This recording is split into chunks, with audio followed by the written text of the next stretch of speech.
Hello, 3 മാസം കഴിഞ്ഞിട്ട് മാറാത്ത നെക്ക് പെയിനോ ബാക്ക് പെയിൻ നിങ്ങൾക്കുണ്ടോ? എങ്കിൽ അത് സ്പോണ്ടൈലോസിസ് ആകാം. വെയിറ്റ്, എന്താണ് ഈ സ്പോണ്ടൈലോസിസ്?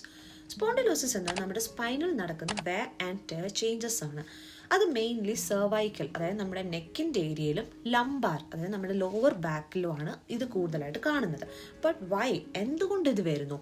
പോ പോസ്റ്റർ, കുറേ നേരം ഇരിക്കുന്നു, സ്ക്രീൻ ഓവർ യൂസ്, ആക്ടിവിറ്റി കുറവ് ആൻഡ് നാച്ചുറൽ ഏജിങ്, ഇവയൊക്കെ കൊണ്ട് സ്പോണ്ടൈലോസിസ് ഉണ്ടാവാനുള്ള ചാൻസസ് കൂടുതലാണ്. അപ്പോൾ ഞാൻ നേരത്തെ പറഞ്ഞു സ്പൈനിൽ വെയർ ആൻഡ് ടേർ ചേഞ്ചസ് നടക്കുമെന്ന്. അത് കാരണം സ്പൈനിലെ ബോൺസിനിടയ്ക്ക് നമുക്കൊരു കുഷൻ എന്ന് പറഞ്ഞ സംഭവമുണ്ട്. ഈ കുഷനെ നമ്മൾ ഡിസ്ക് എന്നാണ് പറയുന്നത്. ഈ ഡിസ്കിൽ നോർമലി വാട്ടർ കണ്ടന്റ് ഉണ്ട്, അതിനെ സോഫ്റ്റ് ആൻഡ് ഫ്ലെക്സിബിൾ ആക്കി വെക്കാം. പക്ഷേ ഈ വെയർ ആൻഡ് ടയർ കാരണം ഈ വാട്ടർ കണ്ടന്റ് കുറയും. അപ്പം നമ്മുടെ ഡിസ്ക് ഡ്രൈ ആൻഡ് സ്റ്റിഫ് ആവും. അപ്പം നേരെ ഷോക്ക് അബ്സോർബ് ചെയ്യാൻ പറ്റാതെ വരും. ഇത് കാരണം ബോൺസിനിടയ്ക്കുള്ള ഗ്യാപ്പ് കുറയും. അപ്പോൾ പ്രഷർ കൂടും, ഈ ജോയിൻറ്റ്സ് സ്റ്റിഫ് ആകും ആൻഡ് അൾട്ടിമേറ്റ്ലി മൂവ്മെൻറ്റ്സ് ഡിഫിക്കൽട്ട് ആകും.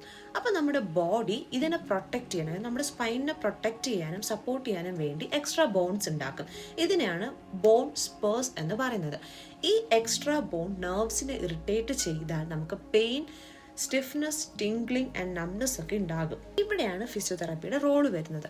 മൂവ്മെൻറ്റ് തന്നെയാണ് മെഡിസിൻ. ഫിസിയോതെറാപ്പി പെയിൻ കുറയ്ക്കും, സ്പൈനിൻ്റെ മൊബിലിറ്റി ഇംപ്രൂവ് ചെയ്യും, മസിൽസ് സ്ട്രെങ്തൻ ചെയ്യും, പോസ്റ്റർ കറക്ഷൻ വേണ്ടി ഹെൽപ്പ് ചെയ്യും ആൻഡ് ഫ്യൂച്ചർ പ്രോബ്ലംസ് പ്രിവെൻറ്റ് ചെയ്യും. അപ്പം നമ്മുടെ വാർണിംഗ് സൈൻസ് എന്ന് പറയുന്നത് നമുക്ക് നെക്ക് പെയിൻ അല്ലെങ്കിൽ ബാക്ക് പെയിൻ ഉണ്ടാവാം, സ്റ്റിഫ്നെസ് വരും, തലവേദന ഉണ്ടാവും, ചിലവർക്ക് കയ്യിൽ അല്ലെങ്കിൽ കാലിലേക്കുള്ള ഒരു ടിംഗ്ലിംഗ് സെൻസേഷൻ ഉണ്ട്, അതായത് ഇക്ലിയാക്കുന്ന പോലെ അല്ലെങ്കിൽ ഒരു തരിപ്പ്. ഇതൊക്കെ ഉണ്ടെങ്കിൽ നിങ്ങൾ ഇഗ്നോർ ചെയ്യരുത്. ഈ പറഞ്ഞ സിംറ്റംസ് ഉണ്ടെങ്കിൽ നിങ്ങൾ ഉടനെ തന്നെ ഒരു ഫിസിയോനെ കൺസൾട്ട് ചെയ്യുക. റെഗുലറായിട്ട് എക്സസൈസ് ഫോളോ ചെയ്താൽ പോസ്റ്റർ ശരിയാക്കുക. സ്പോണ്ടൈലോസിസ് മാനേജ് ചെയ്യാൻ പറ്റുന്ന ഒരു സംഭവമാണ്. Early care and physiotherapy can give you A better life.